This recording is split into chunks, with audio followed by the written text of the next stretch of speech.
नमस्कार दोस्तों, आज है 3 मई 2020। Sharma online academy current affair की दुनिया में आप लोगों का स्वागत करता है। तो चलिए शुरू करते हैं। तो सबसे पहला क्वेश्चन है कि एमएसएमई के नए सचिव कौन बने हैं। तो इसका सही आंसर है AK शर्मा एमएसएमई के नए सचिव बने हैं। अरविंद कुमार शर्मा ने सूक्ष्म लघु और मध्यम उद्यम मंत्रालय में सचिव के रूप में पदभार ग्रहण किया है। इस नियुक्ति से पहले AK शर्मा प्रधानमंत्री कार्यालय यानी PMO के अतिरिक्त सचिव के रूप में सेवारत थे। वे गुजरात कैडर के 1988 बैच के IAS अधिकारी हैं। तो इसमें एक शब्द आया है MSME। तो इसका फुल फॉर्म है ministry ministry of micro small and medium enterprise, और इसका हेड क्वार्टर है न्यू दिल्ली। तो चलिए दोस्तों, अगले क्वेश्चन की ओर हम लोग बढ़ते हैं। मॉर्थ के नए सचिव कौन बने हैं। मॉर्थ के नए सचिव गिरधर अरमाने बने हैं, यानी इसका ऑप्शन नंबर 1 सही है। IAS अधिकारी गिरधर अरमाने ने सड़क परिवहन और राजमार्ग मंत्रालय में सचिव के रूप में पदभार ग्रहण किया है।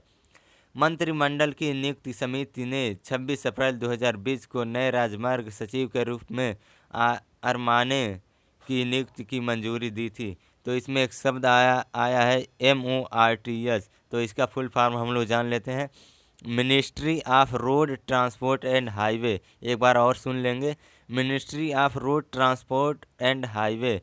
इसकी स्थापना जुलाई 1942 में हुआ था और इसका हेड क्वार्टर न्यू दिल्ली में है। तो चलिए दोस्तों, अगले क्वेश्चन की ओर हम लोग बढ़ते हैं। ब्रिटेन के रॉयल सोसाइटी के सदस्य कौन चुने गए हैं। तो इसका सही ऑप्शन है ऑप्शन नंबर 1, यानी कि राल्फ स्मिथ। टाटा मोटर्स के स्वामित्व वाली जगुआर लैंड रोवर के CEO राल्फ स्मिथ को UK में प्रतिष्ठित रॉयल सोसाइटी का सदस्य चुना गया है। यह सम्मान UK के अनुसंधान और विकास के लिए स्मिथ की वकालत की वजह से है। तो ब्रिटेन ने शब्द आया था, ब्रिटेन की राजधानी लंदन है और इसके PM बोरिस जॉनसन है। तो चलिए दोस्तों, अगले क्वेश्चन की ओर हम लोग बढ़ते हैं। अभी हाल ही में सानिया मिर्जा को किस अवार्ड से सम्मानित किया गया है। तो इसका सही answer Fed Cup heart award, यानी option number 3। Sania Mirza Indonesia की प्रियंका मेडेलिन नुग्रोहो के साथ एशिया ओशिनिया क्षेत्र से फेड कप हार्ट अवार्ड के लिए नामांकित होने वाली भारत की पहली महिला बन गई हैं। तो चलिए दोस्तों, अगले क्वेश्चन की ओर हम लोग बढ़ते हैं। DST ने एक कार्यक्रम शुरू किया है, इस कार्यक्रम का क्या नाम है। तो इसका सही आंसर है YASH, यानी कि year awareness on science and health. यह स्वास्थ्य पर ज़मीनी स्तर की सराहना और प्रतिक्रिया को बढ़ावा देने के लिए एक व्यापक और प्रभावी विज्ञान और स्वास्थ्य संचार प्रयास है। तो इसमें एक शब्द आया है DST। तो DST का फुल फॉर्म हम लोग जान लेते हैं, the department of science and technology. इसका हेड क्वार्टर है न्यू दिल्ली में। इसकी स्थापना मई 1971 को हुआ था। तो चलिए दोस्तों, अगले क्वेश्चन की ओर हम लोग बढ़ते हैं। राजा रवि वर्मा की जयंती कब मनाई गई है। तो राजा रवि वर्मा की जयंती अभी 29 अप्रैल को मनाई गई है।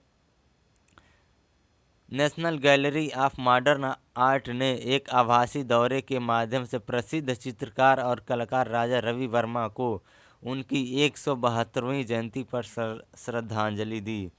तो चलिए दोस्तों, अगले क्वेश्चन की ओर हम लोग बढ़ते हैं। IIG ने कौन सा कोड विकसित किया है। तो इसका सही आंसर है सिमुलेशन कोड IIG ने विकसित किया है। भारतीय भूविज्ञान संस्थान IIG के वैज्ञानिकों ने एक सामान्यीकृत एक आयामी द्रव सिमुलेशन कोड विकसित किया है। यह निकट पृथ्वी प्लाज्मा पर्यावरण या पृथ्वी के मैग्नेटोस्फीयर में सुसंगत विद्युत क्षेत्र संरचनाओं के एक व्यापक स्पेक्ट्रम का अध्ययन करने में सक्षम है, जो भविष्य के अंतरिक्ष अभियानों की योजना में उपयोगी हो सकता है। तो इसमें एक शब्द आया है IIG। तो इसके बारे में हम लोग जान लेते हैं। तो इसका फुल फॉर्म है Indian institute of geo magnetism, और यह मुंबई महाराष्ट्र में स्थित है। इसके डायरेक्टर हैं प्रोफेसर DS रमेश और इसकी स्थापना 1971 में हुआ था। तो चलिए दोस्तों अगले क्वेश्चन की ओर हम लोग बढ़ते हैं। IIT मद्रास के प्रोफेसर को किस पुरस्कार के लिए चुना गया है? तो IIT मद्रास के प्रोफेसर को निक्केई एशिया पुरस्कार 2020 के लिए चुना गया है। IIT मद्रास संकाय प्रोफेसर T संदीप को नैनो टेक्नोलॉजी आधारित जल शोधन में उनके काम के लिए विज्ञान और प्रौद्योगिकी श्रेणी में निक्केई एशिया पुरस्कार 2020 के लिए चुना गया है। उन्हें पहले 2020 में पद्म श्री से सम्मानित किया गया था और उन्हें नैनो सक्षम जल फिल्टर विकसित करने का श्रेय दिया जाता है। उन्होंने भारत में सिर्फ 2 पैसे प्रति लीटर की लागत से स्वच्छ पानी तक पहुंचाने में मदद की है। तो चलिए दोस्तों अगले क्वेश्चन की ओर हम लोग बढ़ते हैं। लॉकडाउन 4 मई से कितने दिनों के लिए बढ़ाया गया है? तो अभी हाल ही में चल रहे अंतर्राष्ट्रीय राष्ट्रव्यापी लॉकडाउन में 4 मई से और 2 सप्ताह के लिए बढ़ा दिया गया है, यानी कि 17 मई 2020 तक किया गया है। तो चलिए दोस्तों अगले क्वेश्चन की ओर हम लोग बढ़ते हैं। विश्व टूना दिवस कब मनाया जाता है? तो विश्व टूना दिवस हर साल 2 मई को मनाया जाता है। यह संयुक्त राष्ट्र द्वारा टूना मछली के महत्व के बारे में जागरूकता बढ़ाने के लिए स्थापित किया गया था। 2017 में पहली बार इस दिवस को मनाया गया था। तो इसमें आया संयुक्त राष्ट्र, इसका हेडक्वार्टर न्यूयॉर्क सिटी में है। इसका सेक्रेटरी जनरल एंटोनियो गटर और इसकी स्थापना 26 जून 1945 को हुआ था, यानी कि 74 वर्ष पहले आज से। तो चलिए दोस्तों आज का करंट अफेयर यहीं समाप्त करते हैं। यदि आप लोग को वीडियो अच्छा लगा हो तो इसे शेयर करें, लाइक करें और सब्सक्राइब करें। जय हिंद, जय भारत।